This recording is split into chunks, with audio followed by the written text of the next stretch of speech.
I will be answering the generic questions that I always receive either on my Instagram. Every single week, I have a question box where I get to interact with you and I ask you what questions you might be having about moving abroad or about Portugal. And I always get these questions severally. And so I have just come up with a list of 10 questions. There's quite a lot of them anyway. But this list of 10 questions will possibly cover what you might have been already thinking about. So please go ahead and watch this video until the very end, because I definitely will be answering to the best of my knowledge. Having lived here for quite a long period of time, I know quite a lot and have interacted with quite a lot. Obviously, I don't know everything. I still learn every single day. So this is to the best of my knowledge. Obviously, please feel free to leave your question on the comment section below so that I'll be more than happy to interact with you. First things first, which are the best cities to live in Portugal? This is one of the most generic questions that I get, and I will tell you for free is that the biggest cities in Portugal would be Lisbon, Porto, as well as the Algarve, which is known as Faro. And these three cities would be where most people actually end up going. And Lisbon is the capital city, so you definitely find more people living in Lisbon or around Lisbon, in the outskirts of Lisbon. So which means that either they're living around Setúbal, Almada, Sintra side, Cascais side, and so on and so forth. So Lisbon is the capital. So you will find more people in Lisbon, and it is more preferred because Lisbon has more jobs and especially more English-speaking jobs. Now, Porto as well has quite a lot of people nowadays. It never used to be like that, but nowadays it's quite a lot of international people.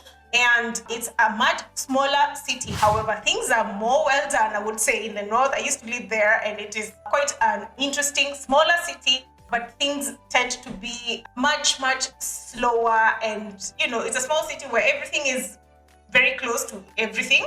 And as compared to Lisbon, there are less jobs in Porto, English speaking, I should say. However, nowadays there's a very big growing international community, especially if you're a student. It is a more student-oriented city, with the likes of Coimbra being very close, as well as Aveiro, and so on and so forth.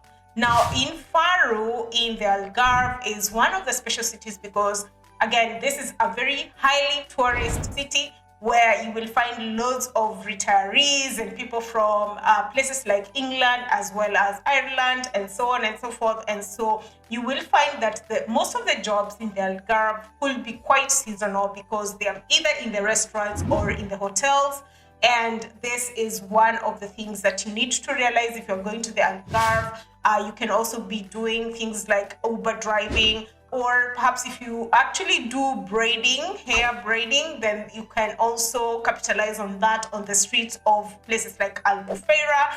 If you maybe do tattoos and all these kind of things, there's a lot of a market in the Albufeira, I would say, or in places like Lagos, which is also again in the Algarve, or Portimao, depending on which one you prefer.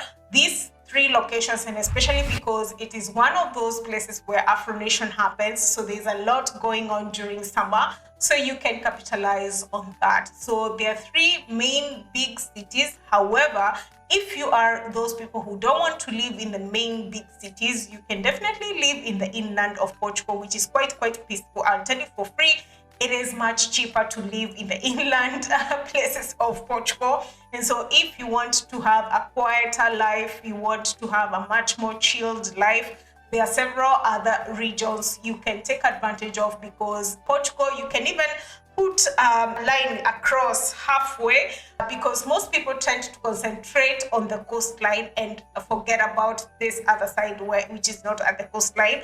And so you can take advantage of checking out those other places.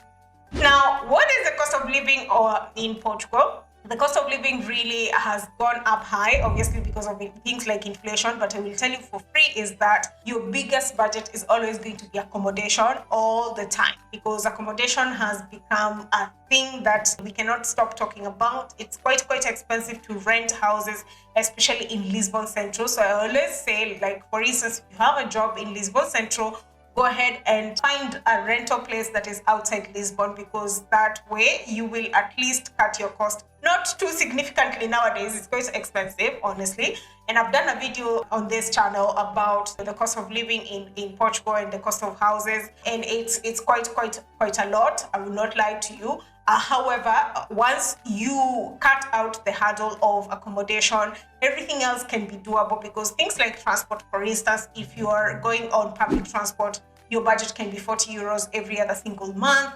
If you want to cut your cost as well and not eat out as much, it's easy to find food in some of the chain supermarkets that are not as expensive. For example, Pingo Dos, which is always my go-to. Sometimes it's always good to cut out this cost, especially if you are in a household where there are so many people. So once you cut out accommodation, once you actually cross the bridge of getting your accommodation, everything else can be doable. So how much would be good enough for someone who is coming to live in Lisbon or Porto? I would say this is really up to you and your living standards. And I wouldn't say that you can be able to live on the minimum wage in Portugal, especially if you're living in Lisbon Central. I would say if you're, for instance, coming in and starting in on the minimum wage, which is now 820, I would say maybe look for a shared apartment in a room, for instance, maybe outside of Lisbon, and perhaps get a room maybe. Nowadays it's so difficult to even get anything 300, 400 Lisbon Central. There's no way. So that's why I say check outside of Lisbon, and perhaps you can have it at 400, and then you can use the other 400 perhaps maybe to cater for your transport, your accommodation and living. So this is one of the things where you find out that several people in Lisbon have 2 or 3 jobs as well to be able to sustain themselves, because the expenses have become all the way up. However, if you find, for example, you're coming in with a foreign salary, then you definitely will be much more comfortable. So please do your own research as well. I mean, I always say, don't feel as if you are starting small and you are never gonna get there. You have to make it work, because the grass is not greener here. You have to water that grass over time for you to be able to get to a place where you feel it's a bit comfortable, or it's getting better and better over time. It definitely gets better, okay? Now, third question that is always asked is, how about the language? Do you have to learn the language? I would say yes, because one, for the integration purposes, it's very crucial for you to learn the Portuguese language, at least to be able to integrate with the culture. And also, when you're going around and going on the streets, in the cafes, in the shopping places, it's always super good to actually have the language to a certain extent. Of course, it's a difficult language, so keep on learning, and you will see that the reception with the Portuguese people, if at least they see that you're trying to even speak their language, they're more receptive to you, they are more friendlier to you. So do yourself a solid and start on Duolingo. And once you come to Portugal, you can always take classes and be able to learn some more. Obviously, if you're planning to stay here for a long period of time with a permanent residency or citizenship, then you do need to do the language tests. So please go ahead and learn the language. However, you can also survive with the English language. Proficiency is, something that most people in Portugal will obviously be speaking the English language. So you don't have to worry about it so much. However, I would say over time, please make a point of learning the language, at least for integration purposes and also for bureaucratic purposes in the future. Now, another fourth question that is always asked is about, how about the healthcare system in Portugal? I will tell you, the healthcare system, the public healthcare system, I should say, is quite affordable. In fact, it's very much accessible even for foreigners. And this is one of the fantastic things about Portugal. I will not lie to you here that you're going to go into a public health care and just go in and out immediately. No, you will wait. I have sometimes even waited in a public hospital for almost 4 hours, because again, it depends on whether your case is urgent or not. So sorry. But yeah, it is very much accessible, and it is as cheap as you can imagine. I remember the first time that I was a student and I went to a public hospital and I only paid, it was 13 or 14 euros. And I was like, oh, really? Just that? And yes, it is very much accessible even for tourists. So, this is one of the fantastic things about Portugal. And if you have private health insurance, then you're good to go, because you have access to the private hospitals. And again, in the private hospitals, you don't have to wait. Sometimes it's just very straightforward. However, as you can imagine, this country is also experiencing the shortage of nurses and doctors and so on and so forth. So you can read about it. Obviously, this is maybe for another video. You can check out what works for you. You can always begin using what they call a numero de utente, whereby you register on SNS, which is the health system in Portugal, and be able to utilize the public services in Portugal. Now, another thing that is always asked is about the education system. Now, the education system in Portugal is, obviously, you'll have the public schools, you'll have the private schools. If you're looking to go into uni, for example, because I talk about study abroad a lot, and if you're looking to come and do your master's, then most of the faculties will teach in English as well as your PhD. So you can take advantage of that and check out which master's or PhD that you would like to go ahead and take. If you're self-sponsoring your studies, they can be quite expensive, I'll tell you, for free. Especially, for example, for masters, you can find some schools with as little as maybe like 3,000 euros for the full course, which takes 2 years. The good thing about it is that you can be able to take this in installments. You can pay for this in installments. Again, it is dependent on the course. It's dependent on the university. For instance, you're going for a private university or a public university.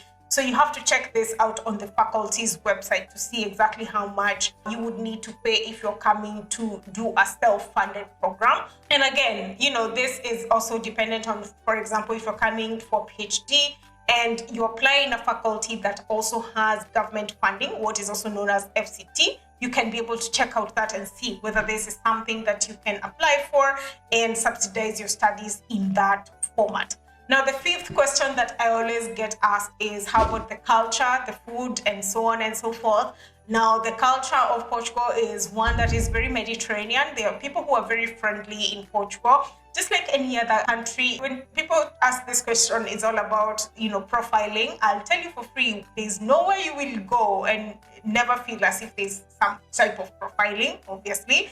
But I will tell you for free is that the Portuguese people, for sure, 100%, they are very, very friendly. Obviously, you'll find one or two Karens here and there. It's normal. It's very, very normal. But it's very easy to integrate into the Portuguese culture, which is something that I have really, really enjoyed over the period of time that I have been here. And the Portuguese culture is also very easygoing. People are not in a hurry to do things. So if you're coming from a country where people do things faster, like Kenya, so if you're in Kenya, you have been to the coast, and people, the way they are never in a hurry in the coast, then this is definitely Portugal everywhere. So don't be in a hurry to do anything. Don't be in a hurry to get your residence card. Don't be in a hurry to get pretty much anything. Name it. Do not be in a hurry. That is the mantra, okay? So but they are very quite friendly, and it's easy to integrate. The sixth question that I always get about climate, weather, how is the climate, how is the weather there? So Portugal has, and this is one of the things that is used to market this country, is that there are 360 days of sunshine, or 300 days. I don't even know, 300 or 360, who knows, whatever. But I will tell you for free is that the summers can get quite hot. So personally, I have found the months of towards, like, for instance, December, from the 20th of December or thereabout, all the way to the 5th of February or thereabouts, that's the period I have felt the most cold. The cold and its mothers. But you know what? It doesn't snow here. So the cold that you will feel is actually mostly even in the house. So it's cold in the houses because Portuguese houses are not insulated, okay? So that is the most cold that you will feel.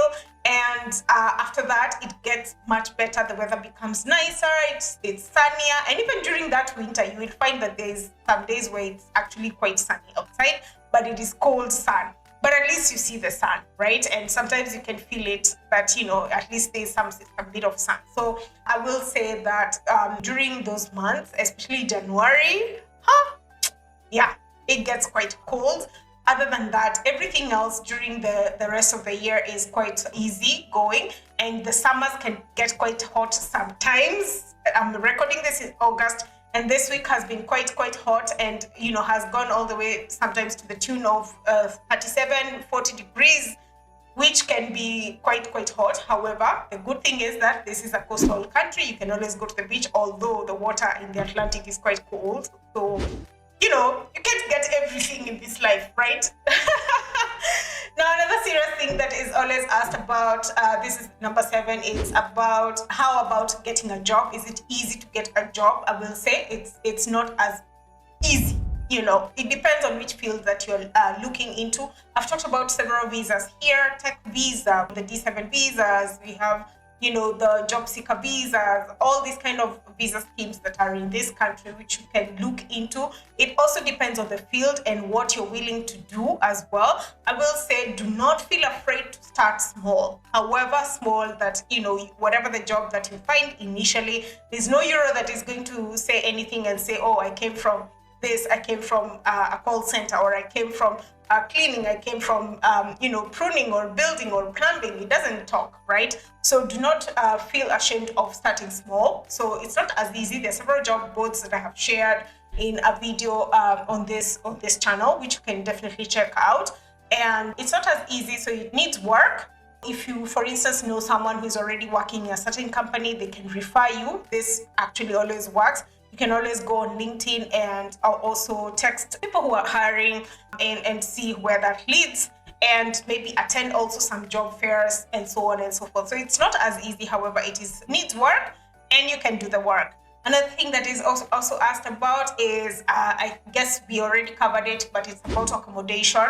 Accommodation is not as easy to also find. Once again, there's a lot of scam artists as well. If you go on the main website, for instance, Idealista, and Facebook Marketplace, what I would say is, for example, working with an agent, a housing agent who could assist you with the housing process, especially if it's your first time. So these housing agents would be in places like Sanctuary 21, Remax, Era, and so on and so forth. They always have houses which, potentially they could rent out. The only catch here is usually to either perhaps maybe give a lot of deposit, or maybe you need a guarantor, and so on and so forth. So these are some of the things that you need to check out. Be aware of, scam artists. There are quite a number. Honestly, there are too many scam artists that you might find online, and it's important for you to actually check that out so that you're not scammed as much. So number 9 is, whether you'll feel lonely, and, whether it will be easy to integrate and all these kind of things. I mean, I'm telling you for free, you'll feel lonely anywhere. It doesn't matter, where you go. Sometimes the loneliness of living abroad is real. It's something that is rarely spoken about, but yes, it is definitely very real. And especially if you're introverted, then you will keep to yourself quite a lot, and then this is something that will definitely affect you. So it is up to you to be very deliberate about going out there and finding people and being able to actually speak to them and interact with them, and find your community, find your cool, find the things that give you joy, and be able to use those things to your own advantage, so that you feel in spots where maybe you're missing your family. This is definitely going to happen. I will not lie to you here and tell you, oh, it's not going to happen. It's definitely going to happen. So yes, you might feel lonely. Yes, you might feel as if, you want to go back and, things are not maybe working out. It's normal to feel this when you're living abroad. It doesn't even matter where. It's not even about a thing about Portugal. It's about living abroad or away from your family. You can even be in your own home country and you're also feeling lonely just because maybe you're a few miles away from your own family. So this is something that you have to be very deliberate about, finding your community, finding your cool, finding the people that you can interact with, people who can understand you, people who will not just tell you, oh, come back to your own country. That's not a solution, honestly. So, hey, you have to look out for these people. Question number 10 is obviously about the food. How about the food? Can I find supplies in Portugal? Yes, there's lots of food in Portugal. And if you're into Mediterranean diet, if you're into various cuisines, there are several international people here, and you can find lots of restaurants. You're spoiled for choice, honestly, especially in Lisbon. You're very much spoiled for choice, and you can choose whatever restaurant works for you. Also, in the supermarkets, you'll find a variety of food items from both Portugal as well as international products, so you don't have to worry about that. I also encourage you, if it's your first time and maybe you're coming from places like Kenya, carry that roiko or carry that flour, or if you feel your life cannot move without blue band or one of these things, ingredients that we use in Kenya, then definitely carry them within your first few days so that you can reintegrate very well. The journey is not going, I will not lie to you that it is going to be smooth. It needs work. It needs you to water the grass that you have now planted, because again, life abroad is not easy. It's not for everyone. Like I keep saying on my social media handles, it's okay that if life abroad is not for you, it's absolutely 100% okay. You can thrive wherever you are. But life in Portugal is also quite challenging. I will say can challenge you and challenge your thought process. And sometimes, you can feel as if things are not working out as they should be. But give it a chance. Give it patience. I will say I will pour into buckets of patience, because I have given this country quite a lot of patience as well. Give it patience, because again, it's a different system that you need to learn and understand. And it's important for you to not just sit down, but to very much understand the system. Once you understand the system, it becomes very easy to integrate. You understand how things run here, and that makes it so much easier. I'm still learning. Let me tell you, 8 years later, I'm still learning things that, I thought that I knew, but no. So give yourself time, learn, interact with the right people, and it will be a smooth journey. Once again, I hope this video has not been quite long, but it has helped you to an extent. Please go ahead and like this video, and also, share the video with someone who might benefit from it. Leave your comments below, as well as join my membership, and I'll be more than happy to interact with you. And until next time, keep subscribed. Bye.